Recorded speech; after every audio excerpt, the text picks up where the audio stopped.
এটা লাগা প্লবন স্কেলে কত দেখাইছে 36 36 হইছে একরে 36 35 36 ওকে ওকে ধন্যবাদ এখন ওই গানটা ফিটিং করতেছে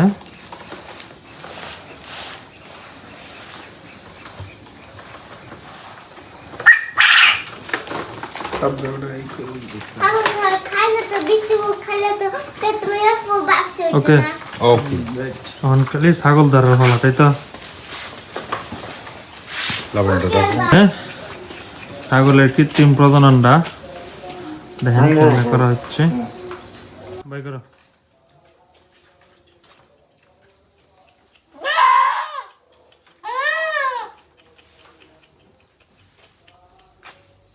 তো আমাদের কাঙ্ক্ষিত সেই ছাগলের প্রজননটা আপাতত শেষ তো এখন ছাগলের মালিক ইমন ভাই তার কাছে শুনবো যে সে মানে ভাই মানে এই যে প্রজননটা আপনার ছাগলের যে আমরা করলাম মানে আপনার অনুভূতিটা কেমন এটা একটু বলেন অনুভূতি বলতে আমার তো এটা জানা ছিল না যে কৃত্রিমভাবে প্রজনন করা যায় আর জুবাইর ভাইয়ের মাধ্যমে মাসুম ভাইয়ের সহযোগিতায় এই প্রজননটা করতে পেরেছি আর হচ্ছে এটা করে অনেক ভালো লাগছে যে ছাগলকে কোথাও নিয়ে যেতে হয়েছে না ভাই ঘরে এসে সেবাটা দিয়ে দিতে পারছে এখন আল্লাহর রহমতে যদি ভালো একটা আশা করতেছে এটাই তো ভাইয়ের অনুভূতিটা শুনলাম তো মাসুম ভাই যে কৃত্রিম প্রজননটা করলো তার মুখ থেকে তো কিছু শোনার দরকার বলো তো আসলে ছাগলের কৃত্রিম প্রজনন আমরা অনেক আগে থেকেই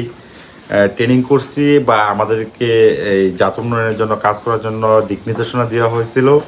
কিন্তু আসলে মানে আমাদের আগে একটা কিরকম ইগু লাগতো যে ছাগলের কাজ করব কৃত্রিম প্রজনন করবো নিজেকে যেই লাগতো পরে একটা সময় ছাগল দিন যত যাচ্ছে উন্নত জাতের ছাগলের প্রতি মানুষের ভালোবাসা এবং একটা শখ জাগছে যখন তখন আসলে আমি চিন্তা করলাম যে আসলে এই সার্ভিসটা যদি আমি আমার উপজেলায় আমি দিতে পারি তাহলে ভালো একটা কিছু করা সম্ভব এবং উন্নত জাতের মাধ্যমে বেকারত্ব দূর করা সম্ভব এবং কর্মসংস্থানের সম্ভব হবে তাই সেই লক্ষ্যে আমি কাজ করে যাব আমি আছি খামারি ভাইদের পাশে সবসময় এবং আপনারা যারা আমাকে চিনেন এবং জানেন অবশ্যই যোগাযোগ করবেন আর যারা আমাকে এই ভিডিওর মাধ্যমে দেখছেন আর যদি আপনারা মনে করেন যে আপনার ছাগি অথবা আপনার গাভীকে উন্নত মানের কৃত্রিম প্রজনন করবেন তাহলে অবশ্যই আমাদের সাথে যোগাযোগ করতে পারবেন